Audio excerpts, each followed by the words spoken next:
بسم اللہ الرحمن الرحیم۔ السلام علیکم۔ ایک ولی سے ابلیس نے کہا، تجھے اللہ پر بہت یقین ہے تو اونچے پہاڑ پر چڑھ کر چھلانگ لگا کے دکھا دے کہ تیرا اللہ تجھے بچاتا ہے کہ نہیں۔ ولی نے جواب دیا، یہ اللہ کا کام ہے کہ مجھے آزمائے، میرا کام نہیں کہ میں اپنے سچے رب کو آزماؤں۔ پردہ۔ ایک نوجوان بیٹی نے اپنے والد سے پوچھا، ابا جان، بدن کے کتنے حصے کا پردہ کروں اور کتنا حصہ کھلا چھوڑوں؟ والد نے جواب دیا، بیٹی، بدن کے جتنے حصے پہ جہنم کی آگ برداشت کر سکتی ہو اتنا حصہ کھلا چھوڑ دو۔ آنکھ دنیا کی ہر ایک چیز دیکھتی ہے، مگر جب آنکھ کے اندر کچھ چلا جائے تو اسے نہیں دیکھ پاتی۔ بالکل اسی طرح انسان دوسروں کے عیب تو دیکھتا ہے پر اپنے عیبوں سے نظر نہیں آتے۔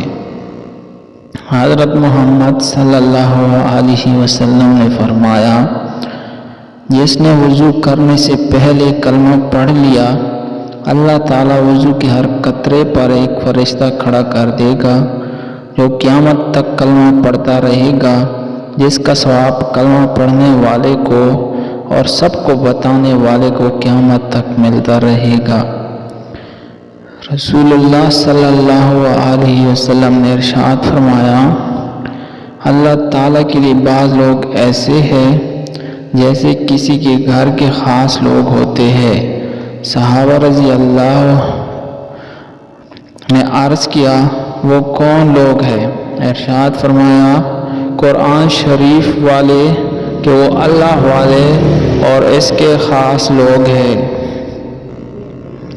توبہ ایسا دروازہ ہے جو موت کی ہچکی تک کھلا رہتا ہے۔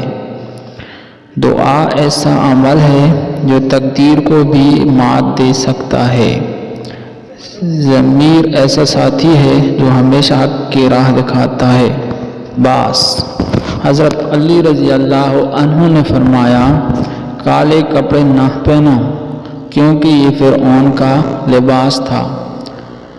جب تم نماز نہیں پڑھتے تو یہ مت سوچو کہ وقت نہیں ملا، بلکہ یہ سوچو کہ تم سے ایسی کون سی خطا ہوئی کہ اللہ نے تمہیں اپنے سامنے کھڑا کرنا بھی پسند نہیں کیا۔ حضرت علی فرماتے ہیں کہ دوستی اور محبت ان سے کرو جو نبھانا جانتے ہو، نفرت ان سے کرو جو بھلانا جانتے ہو، غصہ ان سے کرو جو منانا جانتے ہو۔ حضرت علی نے فرمایا، ہنسی مذاق دشمنی کی ابتدا ہے۔ ظلم اور والدین سے بدسلوکی کی دو ایسے گناہ ہیں جن کی سزا اللہ دنیا میں ہی دے دیتا ہے۔ حضرت خواجہ معین الدین چشتی کے پاس ایک بوڑھا شخص بڑی دور سے پیدل چل کر کھانا لایا اور بہت خوش تھا کہ آپ یہ کھانا ضرور کھائیں گے۔ اسے معلوم نہ تھا کہ آپ روزے سے ہیں۔ آپ نے اس کا دل رکھنے کے لیے روزہ توڑ دیا۔ وہاں موجود ایک شخص نے آپ کو یاد دلایا کہ آپ کا روزہ تھا۔ آپ نے فرمایا، روزہ توڑنے کا کفارہ ہے لیکن دل توڑنے کا کوئی کفارہ نہیں۔ خیال رکھو کبھی بھی تمہاری وجہ سے کسی کا دل نہ ٹوٹے۔ اخلاص کسے کہتے ہیں؟ جنید بغدادی کہتے تھے کہ میں نے اخلاص ایک حجام سے سیکھا۔